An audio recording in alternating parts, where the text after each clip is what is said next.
continuer dans cette lancée du colon. Et la loi fondamentale de 1977, en son article 28, a déjà prévu, ça nous étions à la période massiste, on avait le Bénin donc a prévu l'expropriation pour cause d'utilité publique.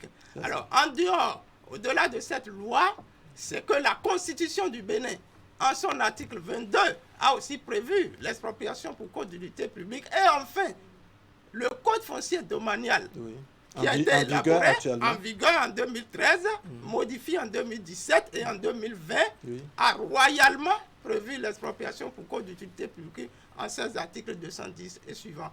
Donc, c'est pour vous dire, l'expropriation pour cause d'utilité publique a été bel et bien régie et cadré par les tests. C'est encadré par les tests. Alors, pourquoi l'État se sent obligé, la plupart du temps, n'est-ce pas, de procéder à l'expropriation et qu'on assiste à des soulèvements par endroits? Oui, vous relevez un problème qui date, parce que la preuve, la situation de la preuve en matière foncière a été, depuis des lustres, le nœud gordien au niveau du foncier, parce que pour certains, la terre appartient aux premiers occupants. Et voilà. Et pour d'autres, la terre appartient à l'État parce que les premiers occupants ne peuvent pas brandir la preuve qu'ils n'ont pas de pièces, ni présomptifs, ni les pièces de propriété telles que les titres fonciers pour brandir, pour exhiber. Sauf peut-être leur ancienneté sur le sol. Alors c'est ce que l'État central refuse. Quoi qu'en soit votre ancienneté, à partir du moment où vous n'avez pas une pièce présomptive ou bien une pièce de propriété telle que le titre foncier, vous n'êtes qu'un simple possesseur. Mais de lutte en lutte, il semble que les citoyens ont pris le dessus et les États, notamment le Bénin, ont laissé faire. Ce qui a contribué à ce que les terres fut occupée dans sa large mesure par les populations. Du coup, l'État s'est vu déposséder des terres. L'État n'a plus de terres.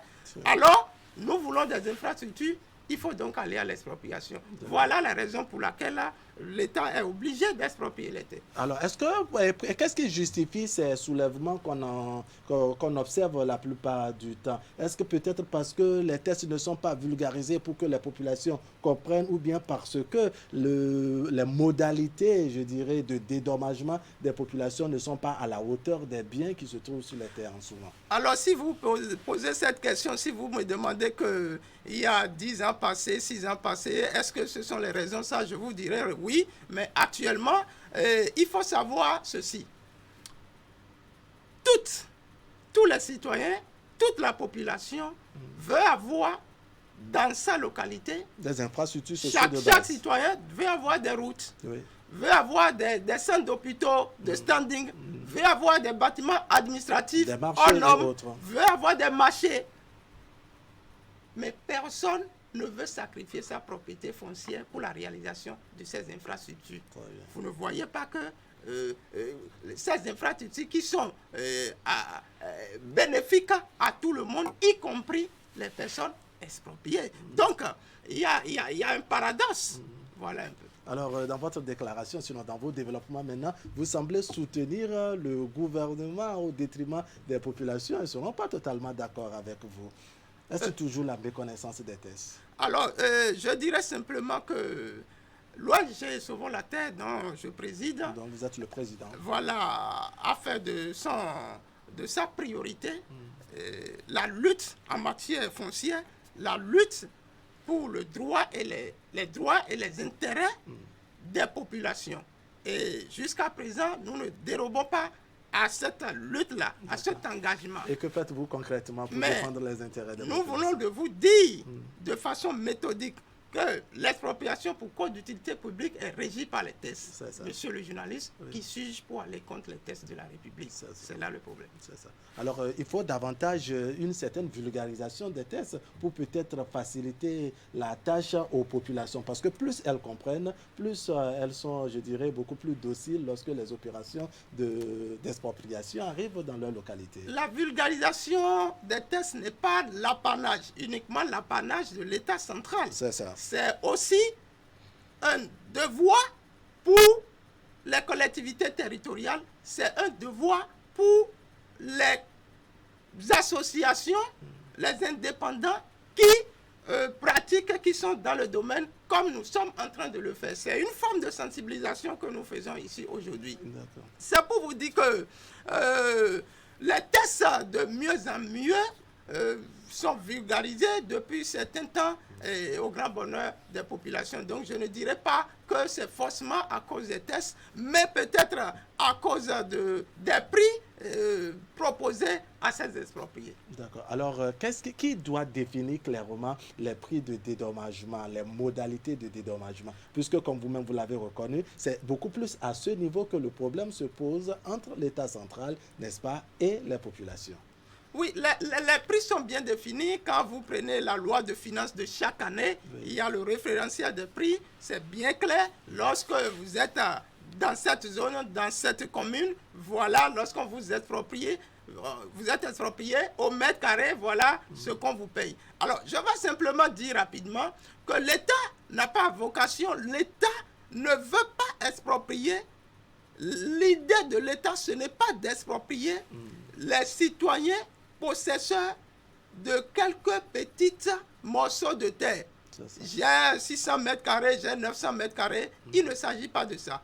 L'État a intérêt et prévoit exproprier les possesseurs de grandes superficies, telles que j'ai 2 hectares, j'ai 3 hectares, j'ai 4 hectares. Et vous allez constater que... Toujours pour cause d'utilité publique. Alors, c'est ceux-là qui ont de petites parcelles dans les domaines expropriés qui font les frais et qui se soulèvent. Sinon, quand vous prenez un possesseur, un présumé propriétaire qui a 2 hectares, et les 2 hectares ont été expropriés. 2 hectares font déjà 20 000 mètres carrés. Faites 20 000 mètres carrés fois 1000 francs par exemple. L'État peut décider d'exproprier, indemniser les propriétaires, les présumés propriétaires à 1000 francs le mètre carré. Faites 20 000 mètres carrés fois 1000 francs. C'est beaucoup de sous. Alors que lorsque vous êtes dans ce domaine et vous avez à peine 300 mètres ou 500 mètres carrés, vous faites les frais alors que vous avez acheté la parcelle à 5 millions, 6 millions, 7 millions. D'accord. Voilà un peu ce qui se passe en réalité. D'accord. Alors vous allez très rapidement vous parler de votre ONG Sauvons la Terre. Qu'est-ce que vous y faites exactement? Alors, notre ONG, je le disais tantôt, nous sensibilisons beaucoup. Nous sommes là pour intercepter, pour apporter de la lumière par rapport au conflit entre individus. Nous sommes là pour aider les citoyens à la recherche du titre foncier. Nous animons les débats sur les thématiques concernant le titre foncier. Nous donnons des formations aux agences immobilières et à toute personne voulant intégrer le monde du foncier. Nous donnons des formations par rapport aux réformes foncières, aux opérations de lotissement, remembrement, à tout ce qui concerne le foncier. Voilà un peu ce que nous faisons. Nous sensibilisons surtout. D'accord. Alors, vous faites beaucoup de choses et comme je l'ai dit, vous êtes expert foncier. De votre position de spécialiste des choses, on dit l'erreur est humaine. Dans la plupart des opérations foncières ou des opérations d'expropriation, n'est-ce pas? Qu'est-ce que vous reprochez, n'est-ce pas, au style de gestion au niveau donc, de ces opérations?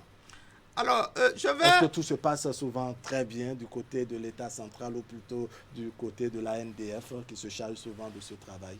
Vous n'allez pas peut-être être d'accord avec moi. Depuis quelques années, 5 ans environ, j'ai constaté ceci. Les personnes expropriées dans le cadre de l'installation de l'usine d'Onibolo, elles ont été expropriées il y a plus de 20 ans, 25 ans. Les personnes expropriées dans le cadre de la construction du stade de l'Amitié qui est à côté de vous, les personnes expropriées dans le cadre de l'usine appelée CITES, la cité de Lokosa, les personnes expropriées dans le cadre de l'aéroport de Tourou qui se trouve à Parakou, il y a 20 ans, 25 ans, ont déposé des plaintes contre l'État central il y a 20 ans, 30 ans. Je suis en train de constater avec satisfaction que les gouvernants actuels ont pris à bras le corps ces litiges qui sont en train d'être évacués. À partir de cet instant, vous pensez que il y a quelque chose à reprocher au gouverneur? Non, plutôt de les encourager à aller dans ce sens. Ils sont en train de gérer. Oui, vous allez me dire, l'État a une continuité, mais je parle de 20 ans, 25 ans en arrière. Donc, il faut les encourager à aller dans ce sens. D'accord. Alors, dans votre ONG, souvent la Terre, vous avez le travail de sensibilisation pour donc attirer l'attention des populations sur la nécessité d'adhérer, dois-je dire, hein, quand on les sollicite, donc, en tout cas quand on a besoin de leur terre pour cause d'utilité publique. Alors, comment votre travail de sensibilisation se fait? Quel message vous portez à leur endroit de manière à ce qu'une fois sur le terrain, hein, elles soient dociles? Alors, vous ne pourriez rien faire lorsque vous ne prenez pas contact avec les médias et les réseaux sociaux aujourd'hui en matière de sensibilisation. C'est ça. Au nord, dans le Grand Nord, nous sommes beaucoup plus sur la radio Azeke FM de Parakou, la radio Fraternité, la radio de Kandi. Nous sommes sur Urban FM. Voilà, nous animons des émissions sur plusieurs thématiques. Et nous avons un siège également à Parakou. Le siège national d'ailleurs est à Parakou. Et l'ANES est à Cotonou ici. Donc, au fur et à mesure que nous animons des thématiques sur le foncier et la gestion foncière, nous recevons des gens à l'ONG, nous traitons des dossiers, nous orientons les citoyens dans tel ou tel secteur lorsqu'ils ont des problèmes. Également ici, au nord ici, nous intervenons sur la télévision Golf FM. Régulièrement, nous sommes sur Radio Topa. Nous sommes sur l'Ouest de la télévision nationale. Vous avez donc bien de partenaires qui vous accompagnent dans la vulgarisation des tests et donc dans le travail de sensibilisation. Daouda Moussé, merci d'être venu sur le plateau d'Actu Matin. Je vais vous permettre de conclure très rapidement. Oui, avant de pouvoir conclure, je voudrais quand même dire aux auditeurs qu'ils ont des droits. Qu'ils ont des droits en matière d'expropriation pour cause d'utilité publique. Ils ont le droit d'être indemnisés. Ils ont le droit de connaître tout sur le processus d'indemnisation. Ils ont le droit également de contester le prix lorsqu'ils se sentent un peu... lorsqu'ils sentent qu'ils sont désabusés. Frustrés. Mais un droit est préalablement un droit. Avant un droit, il faut des devoirs. Donc les personnes expropriées ont le devoir aussi d'être présentes en toutes circonstances ou bien de se faire représenter à l'occasion des enquêtes de commodo et incommodo. Ils ont aussi le devoir de ne jamais aller contre l'expropriation parce que l'expropriation est encadrée par les tests. Est encadrée par les tests et devant l'utilité, l'intérêt général, il n'y a pas d'intérêt particulier. Je voudrais, pour finir, remercier le chef de l'État, particulièrement, à travers son gouvernement, à travers le ministre de l'économie et des finances, parce que c'est lui le ministre en charge du foncier, à travers l'agence, le directeur général et son adjoint de l'Agence nationale du foncier et du domaine pour tout ce qu'ils font, parce que retenez que 5 ans encore dans le domaine du foncier, tout va paraître tout comme si rien n'avait été fait depuis 1960. D'accord. Daouda Moussé, merci d'être venu sur le plateau de grand format. Vous êtes fiscaliste, spécialiste en mobilisation des ressources locales et expert foncier. Vous êtes par ailleurs le président de l'ONG Sauvons la Terre. Et donc avec vous, nous avons parlé de l'expropriation pour cause d'utilité publique au Bénin. On a évoqué également les droits des personnes affectées. Il y a bien de choses à dire autour de cette thématique. On verra la possibilité de vous offrir nos plateaux pour en débattre. Je vais vous accompagner avec la revue de presse hebdomadaire signée aujourd'hui Narcisse Alossé.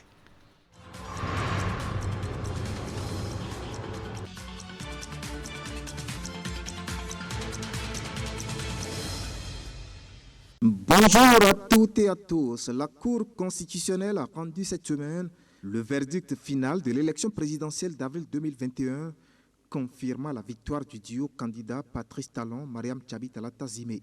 Présidentielle du 11 avril 2021, écrivent en gros titre les quotidiens La Nation et le Matinal dans leur parution de jeudi. La Cour proclame la victoire définitive du duo Talon-Talata. Résultat définitif de la présidentielle 2021. La Cour confirme le chaos, pointe le journal Bénin Intelligent. Le quotidien Fraternité lui parle du feu vert des 7 sages de la Cour constitutionnelle au duo Talon Talata pour la gouvernance du Bénin au cours des 5 prochaines années. Le journal nous renseigne que le duo présidentiel prête serment le 23 mai prochain, jour de la fête de Pentecôte. Du coup, Patrice Talon entame son second mandat à compter du 23 mai 2021 à 0 heure, ajoute l'autre quotidien. Et quelques heures après la proclamation des résultats définitifs de la présidentielle 2021, les messages de félicitations et de remerciements pleuvent. Les quotidiens matinales et fraternités consacrent le gros titre de leur parution de vendredi à ceux de la coordination nationale de campagne du duo sorti vainqueur de cette compétition électorale. Proclamation des résultats définitifs de la présidentielle, la coordination nationale de campagne félicite Talon et Talata et remercie le peuple béninois, pointe mes confrères qui publient dans leur colonne l'intégralité du message du coordonnateur national de campagne, Abdoulaye Biochane. Au nom de la coordination nationale de campagne, j'adresse mes chaleureuses et militantes félicitations à notre duo de candidats Patrice Talon, Mariam Talata, pour leur brillante élection aux plus hautes fonctions de la République, a écrit le ministre d'État, qui a ensuite exprimé ses remerciements au peuple béninois pour ce qu'il appelle la pertinence de son choix, qui assure la continuité de la dynamique enclenchée depuis 5 ans et l'amélioration progressive de notre bien-être individuel et collectif. Abdoulaye Biochane a conclu son message par la reconnaissance au peuple béninois qui, a-t-il dit, s'est une fois encore illustré comme un peuple d'une culture démocratique exemplaire et qui a permis, malgré les épreuves du moment au processus électoral, de connaître un aboutissement heureux. Derrière ce message, les journaux ont publié cette semaine ceux venus de l'extérieur. Au nombre de ces messages, celui du roi du Maroc. Présidentielle 2021 affiche en manchette le journal Le Soleil Levant. Patrice Talon reçoit les félicitations du roi Mohamed VI pour sa réélection. Votre élection traduit la confiance placée en vous par le peuple frère du Bénin pour conduire votre pays sur la voie de développement, a indiqué le souverain du royaume chérifien. À sa suite, le président chinois Xi Jinping. Son message est porté par l'ambassadeur de la République populaire de Chine près le Bénin, Pin Chintao. Et dans ce message, Xi Jinping dit avoir appris avec grand plaisir la réélection de son homologue béninois à qui il souhaite de nouveaux succès dans l'accomplissement de cette noble mission. Réélu pour un mandat de 5 ans, écrit en gros titre le journal L'Autre Vision, Patrice Talon reçoit les félicitations du président chinois Xi Jinping. Proclamation des résultats définitifs de la présidentielle, conclut le quotidien La Nation. Le président chinois Xi Jinping félicite Patrice Talon. Son vice-président Wang Qingshan en a aussi profité pour adresser ses chaleureuses félicitations à la vice-présidente élue du Bénin, Mariam Tchabi Talata Zime. Présidentielle du 11 avril, commente le quotidien La Boussole, le duo Xi Jinping-Wang Qingshan félicite Talon Talata pour son élection. Le journal Le Potentiel lui revient sur les violences observées au cours de cette période électorale et nous apprend que la chasse aux auteurs se poursuit. Au nombre de ceux-ci, l'ancien ministre du général Mathieu Kérékou, Oudou Ali, accusé d'actes attentatoires à la sûreté de l'État. Oudou Ali et 2 autres déposés en prison, titre mon confrère en bas de une, dans sa livraison de vendredi. Le quotidien La Dépêche lui voit dans cette vague d'arrestations la chasse aux opposants du régime de Patrice Talon. Bénin, vague d'arrestation des voix divergentes, pointe la publication. Suisse aux opposants. Un avis que ne semble pas partager le directeur de la communication de la présidence de la République, Wilfrid Léandre Humbedji. Une bonne partie des journaux parus cette semaine nous apprend que celui qui a à charge la communication de la présidence de la République s'est prononcé sur les arrestations d'opposants dans une émission de Radio France Internationale. Arrestation de Madougou, Aïvo et consorts. Wilfrid Léandre Humbedji apporte des clarifications pertinentes. Titre en haut de une, le journal L'Autre Vision dans sa parution de vendredi. Pour Wilfrid Léandre Humbedji, dont les propos sont transcrits par les journaux, la justice béninoise a de bonnes raisons de procéder à cette vague d'arrestation car l'impunité est terminée au Bénin. Des propos tenus 24 heures après ceux de Maître Robert Dossou, l'avocat de certains prisonniers. Et pour le journal Le Potentiel, c'est une raclée que Wilfrid Léandre Humbedji a donnée à Maître Robert Dossou. Le même journal est allé aux nouvelles de Rekia Madougou et nous apprend que la candidate recalée à la dernière présidentielle au Bénin s'est fait escroquer dans la maison carcérale d'Apro-Misérité, filoutée surtout par l'une de ses camarades détenues, précise la publication. Selon mon confrère, Cette dernière aurait proposé vendre un smartphone à Rekia Matogo. Offre acceptée par l'ancienne ministre de Boniayi qui a remis l'argent à la prisonnière vendeuse. Mais n'étant pas entrée en possession du matériel plusieurs jours après, poursuit le journal, Rekia Madougou a déposé une plainte auprès des responsables de la prison qui ont écouté la détenue vendeuse avant de l'isoler. Le potentiel ajoute que cette détenue vendeuse est une ancienne prisonnière qui maîtrise les réalités de vie des maisons d'arrêt. Après la fièvre électorale, les tractations ont déjà commencé pour la formation du nouveau gouvernement, annonce le potentiel, qui croit savoir que 4 ministres de l'actuelle équipe gouvernementale seront maintenus et que le reste sera remercié. Dans son analyse, la publication énumère les critères de nomination à l'exécutif. Mon confrère semble détenir bien d'autres secrets et nous apprend que des hommes politiques défilent actuellement chez les marabouts, Boukono, pasteur, imam, qui pour se maintenir au poste, qui pour avoir une promotion, et au potentiel de conclure que c'est un marché rentable pour les consultants. En face, le duo candidat qui a porté l'étendard du parti Foscori Pono Béné émergent à la présidentielle 2021 récupère sa caution et une partie de ses frais de campagne, informe le journal L'Autre Vision. Et ceci pour avoir réalisé une performance de plus de 10% de suffrages exprimés au cours de cette présidentielle, explique la publication. Passé l'élection présidentielle 2021, Fraternité met le cap sur les législatives 2023 pour constater que l'opposition béninoise vient de passer 5 ans à broyer du noir. Sous le régime de la rupture, détaille la publication, le palais des gouverneurs s'est fermé au nez de l'opposition et elle est allée de mésaventure en mésaventure. Si seule la FCBE, plutôt taxée d'être une opposition de façade, a pu glaner quelques 6 mairies et a pu récolter plus de 10% à la dernière présidentielle, pour les adversaires radicaux au régime de Patrice Talon, notamment les démocrates, et le Front pour la restauration de la démocratie FRD, l'avenir s'écrit désormais en pointillé. Car non seulement elle devra attendre encore 2 ans, soit avril-mai 2023, pour une résurrection sur l'échiquier politique national, mais encore, poursuit mon confrère, faudra-t-il d'abord que les radicaux de l'opposition trouvent un nouveau souffle et évitent de retomber dans les tergiversations préjudiciables. Conclusion du journal, l'opposition se trouve à une alternative, survivre ou disparaître. Dans la suite de cette semaine, les journaux nous informent d'un nouveau redéploiement au sein du personnel de la police républicaine. Bénin, les dernières mutations à la police républicaine, titre Fraternité. Au total, 47 officiers subalternes et supérieurs ont été mutés, précise le quotidien matinal.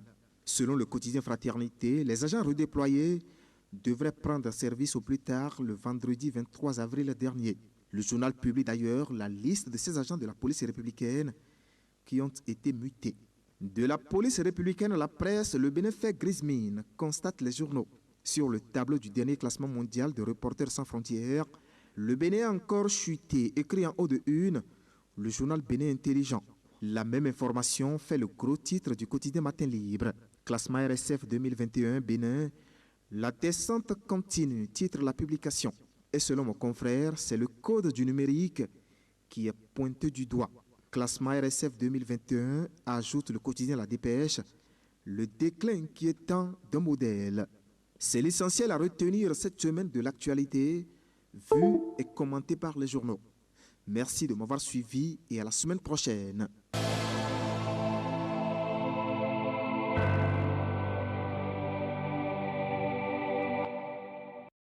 Stop et fin pour ce numéro du grand format du 25 avril 2021. Merci de nous avoir suivis. L'information continue sur Canal 3 Bénin. À 19h30, vous aurez la grande édition du soir. Et donc, on se retrouve très tôt demain matin pour fêter ensemble les parutions du jour. Ce serait la une des journaux sur Artu Matin. Allez, portez-vous bien.